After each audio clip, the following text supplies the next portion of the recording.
국민의힘은 경선 룰을 확정하고 본격적으로 대선 레이스를 시작했습니다. 과연 지금의 이 대선 국면 어떻게 바라보고 있는지 국민의힘 조직부총장이죠, 김재섭 의원과 이야기 나눠보겠습니다. 의원님 안녕하세요. 네, 오랜만에 인사드립니다. 오랜만입니다, 의원님. 네. 예. 당내 경선 얘기 좀 해볼까요? 경선 룰 관련해서. 그러시죠. 예. 아니 1차 예비 경선을 국민 여론조사 100%. 지난 대선 때와는 좀 달라졌다고 하던데 이거 어떤 의미가 있는 거라고 보세요?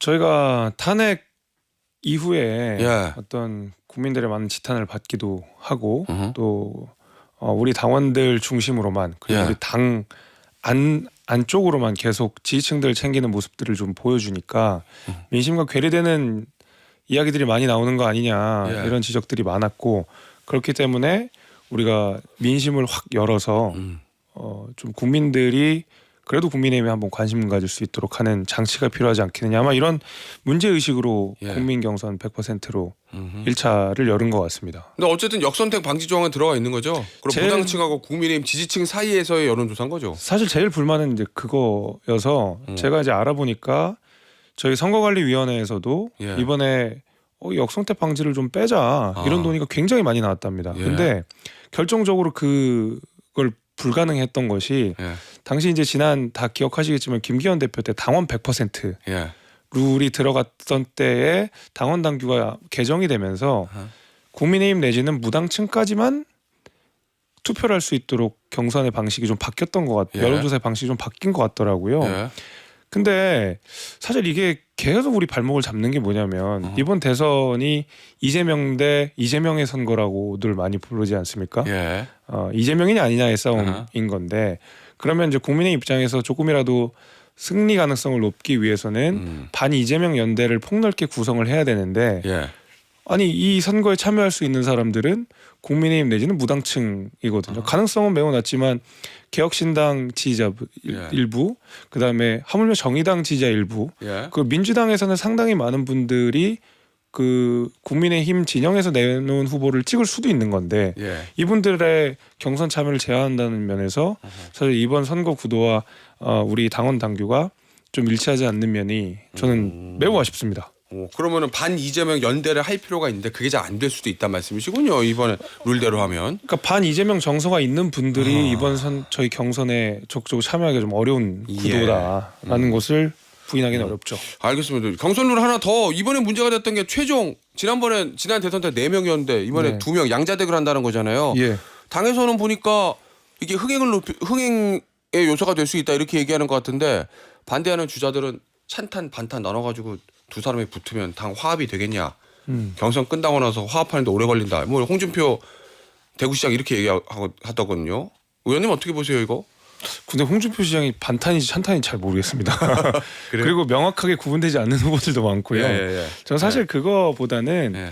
홍 시장이 말씀하신 대로 찬탄 반탄 구도로 만약에 최종 2명의 후보가 결정된다 그러면 예. 사실상의 단일화 효과처럼 나올 수가 있다고 생각해요. 이게 단일화 효과가 극대화되기 위해서는 사실 양 후보의 지지층들이 가장 이질적일 때 단일화 효과도 커지는 거 아니겠습니까? 그렇긴 하죠. 예. 그래서 결선 과정에서는 그런 재미가 있을 것 같고 국민의힘 진영 내에서도 찬탄과 반탄 내에서의 서로 간에 앙금도 있고 오해도 있고 그럴 예. 거거든요. 예. 사실 저는 오히려 이번 기회에 그 찬탄과 반탄이 하나의 어떤 응집력을 갖게 되는 계기를 양 후보가 마련할 수도 있다고 생각하기 때문에 장기적으로는 저는 오히려 괜찮다고 생각합니다. 잘하면 네. 당이 뭐 불협화음보다는 화합이 될 거다 뭐 이런 취지신 네, 것 같네요. 네. 예. 지금 원희룡 전 장관하고 김기현 전 대표가 불출마 선언하긴 했는데 그래도 지금 여전히 많은 주자들이 대선 출마합니다. 네. 웬만한 솔직히 네임드 정치인들 다 나왔어요 지금. 15, 18, 20명까지 얘기하던데 그러니까요. 이 상황 어떻게 보고 계세요? 그러니까 국민의힘 내에 유력 주자가 없다는 것을 방증하는 거죠, 사실은. 원탑이 없으니까 그런다는 말씀이시구나. 그렇습니다. 그리고 예. 그 모습이 그렇게 좋아 보이진 않는 것 같아요. 예. 왜냐하면 뭐 일각에서는 후보를 내면 안 되는 거 아니냐 이런 얘기까지 예, 나오고 있죠. 그 말의 이면에는 우리가 좀 반성 이런 것들이 먼저 돼야 되는 거 아니냐 이런 성찰이 담겨 있는 건데 그런 것들이 빠져 있는 상태에서 너도나도 우수수 나가버리면 마치 기다렸다는 듯이 후보들이 이제 등장하는 것처럼 보이니까 예. 사실 불과 탄핵 때기 지난주 이전만 해도 대통령을 지켜야 됩니다. 조기 대선은 없습니다. 하나같이 이렇게 입을 모아서 얘기하다가 갑자기 막 15명, 20명이 나온다 그러면 예. 국민들이 보시기에는 조금 띠용하시지 않겠어요? 알겠어요. 그런데 그 15명, 20명 말고 한 사람 더 있어요. 한덕수 권한대행. 뭐 지금 일부에서는 국민의힘 내에서 몇몇 의원들 연판장 받고 있다 이런 보도도 있던데 의원님 아세요? 그 연판장? 얘기는 들었는데 저는 실제로 있어요? 아니 있다고 하더라고요. 뭐 예. 몇 명이다 뭐 썰은 뭐 다양하게 들리는데 예. 저는 한독수 차출론에 대해서 반대하는 입장입니다. 왜죠? 일단 한독수 총리 개인 스스로가 예. 당시에 이제 뭐라고 하셨냐면은 조속한 수습과 안정된 국정 운영이 내 공직 생활의 뭐 마지막 소임이다 이런 식으로 말씀하셨거든요. 예. 마지막 소임의 방점이 있는 거 아니겠습니까? 다시 근데 새삼 대통령 후보로 나선다고 하는 것이 한덕수 대행의 개인적인 소임과도 반대되는 거기 때문에 본인 스스로도 그렇게 썩 원하진 않는 것 같고요. 예. 첫 번째로는. 두 번째는 선거 관리에 가장 중책에 있는 분이지 않습니까? 근데 특정 후보, 특정 진영의 후보로서 거론되는 것 자체가 선거의 공정성을 해칠 수 있다라는 우려가 또 하나가 있는 것이고요. 또 세 번째는 이게 국민의힘 스스로가 논리적 모순이 발생하는 것이 네. 민주당이 한덕수 총리를 탄핵할 때에 저희가 굉장히 많이 비판했던 내용이 뭐냐면 야 지금 이렇게 트럼프 2기가 등장하고 외교도 그렇고 안보도 그렇고 통상도 그렇고 너무너무 중요한 시기에 컨트롤 타워를 탄핵하면 어떡하냐 자리를 비우게 하면 어떡하냐 예. 라고 이야기했던 게 국민의힘인데 갑자기 그 중요한 컨트롤 타워를 후보로 내세우자고 하는 것은 사실 논리적 모순이 있는 것이죠. 예. 그것도 어떤 정치적인 이유도 하나 제가 좀 따져보자면 사실은 윤석열 대통령이 우리가 탄핵당하는 과정 속에서 많은 비판이 있었던 것이 또 용병론 이거거든요. 예. 근데 만약에 한독수 총리를 또 온다 그럼 또 용병론 나오는 거거든요. 그러면 당신들은 후보를 낼 그런 능력이 없는 정당이냐라는 이야기가 나올 수 있다고 생각합니다. 그래서 저는 뭐 이런 여러 가지 이유로 한덕수 차출로는 부적절하다고 생각합니다. 그런데도 일부에서 자꾸 한덕수 차출론을 띄우려는 하는 이유는 뭐 어디에 있다고 보세요? 그러니까 뭐 앞서 말씀드린 반명연대, 비명연대를 예. 훨씬 더 그 진영을 폭넓게 하자라는 취지인 것 같긴 한데 예.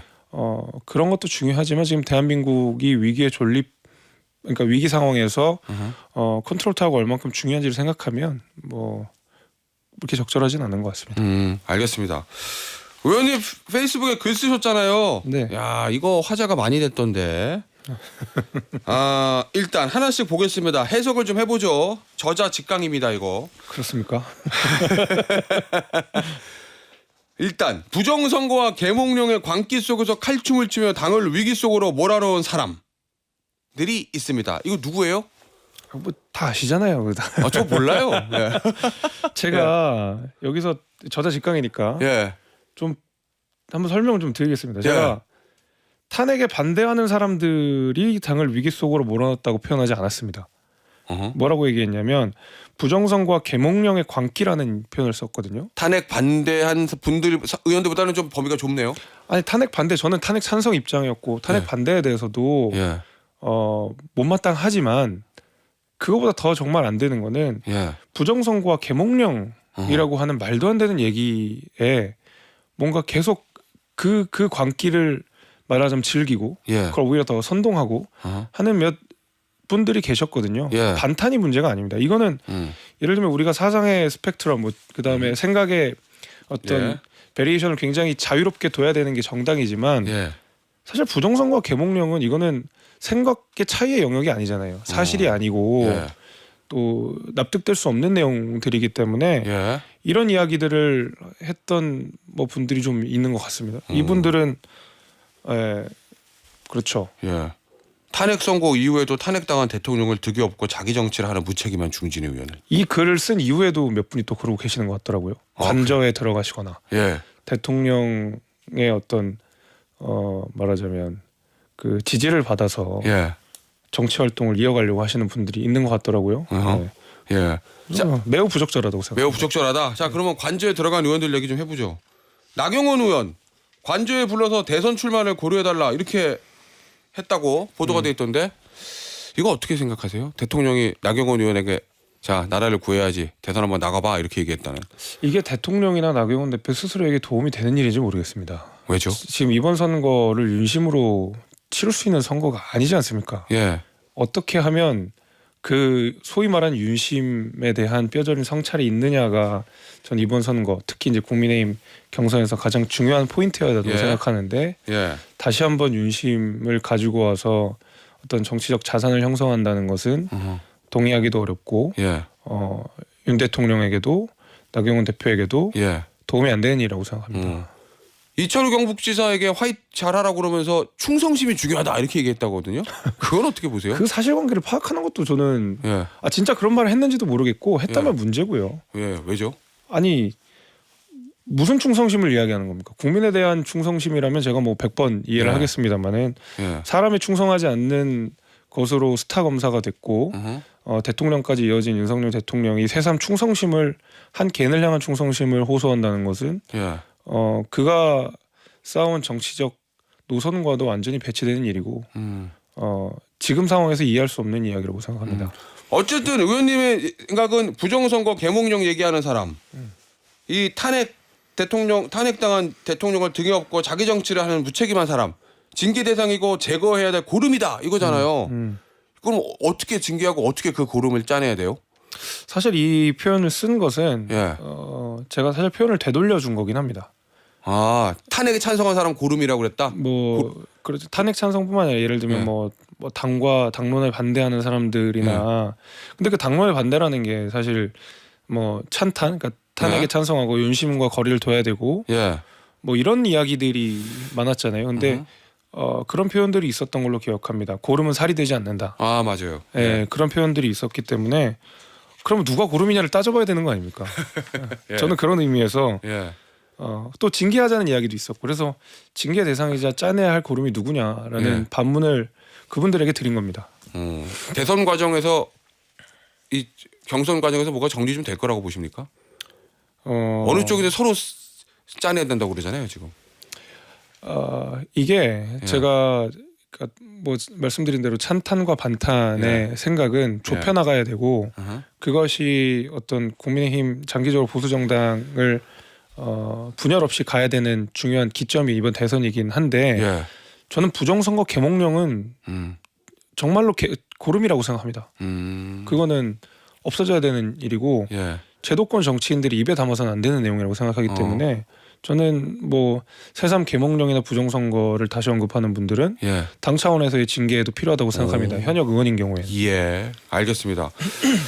파면된 뒤에 윤석열 전 대통령이라는 사람 국민의힘에게는 어떤 존재입니까? 참 뭐 복합적인 감정이 드는데 예. 이제 우리가 사실 아름다운 이별은 아니지 않습니까? 대통령과 예. 탄핵 이후 이제 파면이 된 건데 사실 저도 뭐 원망스러운 점이 있죠. 그러니까 그 제가 이제 탄핵 국면에서 가장 욕을 많이 먹은 게 왜 그 표결 안 들어가고 뭐 반대했냐 처음에 예. 제가 찬성을 했지만 예. 근데 그때 대통령께서 당시에 이제 계엄 이후에 표결 전에 첫 표결 전에 하야 약속을 하셨잖아요. 예. 하야하겠다고 약속을 하셨고 당에게 거취를 맡기겠다. 그렇죠. 임기를 포함해서 그래서 저는 그 대통령의 말을 분명히 믿었습니다.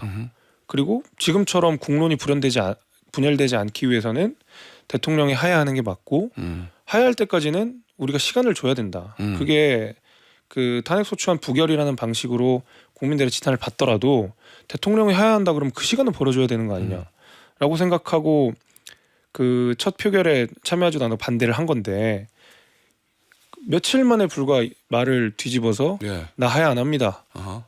라고 선언을 해버리신 겁니다. 한 5일 아닙니까? 만이죠. 예. 그러니까 소위 말한 질서 있는 퇴진에서 질서도 없고 퇴진도 없었던 예. 거가 되기 때문에 제가 이후에 그러면 탄핵을 가야 되겠다 이렇게 했었던 것인데 그러다 보니까 저는 개인적으로 그 공정과 상식을 기치로 들고 와서 문재인 정부에 대해서 강한 심판을 해줄 수 있었던 윤석열 대통령에 대한 기대도 예. 컸지만 마지막에 실망도 너무 컸던 거죠. 원망도 좀 컸고. 예. 해서 저는 윤 대통령이 이제 오늘 뭐 관저에서 나오신다고 하는데 그런 이야기들, 그러니까 저뿐만 아니라 많은 당원들뿐만 아니라 국민들도 상처가 깊은 거 아닙니까? 또 예. 여기에 대해서 저는 국민들을 위해서 정말 국민들 말씀을 많이 하시니까 예. 어떤 사과라든지 아니면 반성이라든지 이런 이야기들을 좀 우리 가슴을 달랠 수 있는 이야기들 해주셨으면 좋겠습니다. 예. 자, 그런데 앞서도 얘기 나왔지만 일부 정치인들 뭐 윤상현 의원은 또 본인 입으로 여러 번 갔다 왔다 이렇게 얘기했거든요. 전환길 씨도 갔다 왔고 관저에서 오는 사람들한테 뭔가 메시지를 지금 전달하는 것 같고 뭐 사저를 가서도 그럴 가능성도 있잖아요. 그렇죠. 만약에 대통령이 국민의힘 경선 과정에 직간접적으로 개입할 거다 이렇게 보세요? 개입할 메시지 수도 정치를 있는데, 통해서? 개입할 수도 있는데 예. 제가 말씀드린 대로 그게 도움이 되냐고요. 그러니까 윤 대통령이 지금 상황에서 그 어떤 이후의 스케줄을 가장 아름답게 만드는 것은 예. 정권 재창출 아니겠습니까? 예. 근데 윤 대통령이 윤심을 계속 호소하고 어허. 또 후보들이 그 윤심 경쟁을 하고 있으면 예. 그냥 이재명 선대위원장 되는 거거든요. 음흠. 그래서 저는 그 대통령 스스로도 예. 이후의 어떤 스케줄들을 이후의 삶들을 보다 평안하게 그리고 예. 보내시기 위해서는 정권 재창출이 반드시 필요하실 거고 그 정권 재창출을 위해서라면 어떻게 하면 윤심과 거리를 둘 수 있고 예. 국민의 마음을 다시 사로잡을 수 있는지에 대해서 초점을 맞춰야 되기 때문에 예. 저는 계속 어떤 뭐 말하자면 윤 대통령이 배후 정치를 하는 것은 예. 막후 정치를 하는 것은 진영 전체에 도움이 안 될 거다라고 생각합니다. 자, 그러면 대통령이 당의 부담을 덜어주기 위해서 스스로 탈당계 내고 당을 나가야 된다 이렇게 보세요? 뭐 극단적인 경우에는 저는 그것도 방법이라고 생각하지만 예. 첫 번째 스텝은 자중자애하시는 것이 맞다고 봅니다. 전환길 씨를 뭐 관저에 불러서 이제 퇴임, 그러니까 예. 퇴거를 앞둔 바로 예. 하루 직전에 그렇게 불러서 예. 이렇게 사진이 나갑니다. 유튜브. 네. 예. 이런 거는 저는 매우 부적절했다고 생각합니다. 이거는 지금 탄핵당한 그리고 파면당한 상태에서 예. 좋아 보이지 않다고 보입니다. 그럼에도 불구하고 대통령이 김재섭 의원의 뜻과는 다르게 계속 개입하는 메시지를 내면 어떻게 해야 된다고 보세요? 마지막 순간 당은. 그럼 같이 저도 메시지를 내는 거죠 뭐. 그래요? 그러면은 대통령 출당을 요구할 수도 있다. 그 상황이면 만약에 그렇게 된다면. 극단적인 경우에야 뭐 당연히 그럴 수 있습니다. 알겠습니다. 경선에서 최종으로 대선 후보가 누가 결정되는지도 좀 변수가 되겠네요. 대통령에 대한 어떤 조치와 관련해서는. 예, 그렇습니다. 아마 뭐 지금이야 뭐 대통령 탄핵에 대해서 이제 상처가 있고 예. 여전히 대통령을 좋아하고 지지하시는 분들이 있기 때문에 그 마음을 어느 정도 달리고 가야 되겠지만 예. 결국에는 이제 중도 확장이라는 걸 생각해 보면 본선 가면. 예, 그런 뭐 후보에 따라서 그럴 수도 있지 않을까 생각합니다. 알겠습니다. 의원님 오늘 인터뷰 여기서 마무리하도록 하겠습니다. 지금까지 국민의힘 김재섭 의원이었습니다. 의원님 감사합니다. 감사합니다.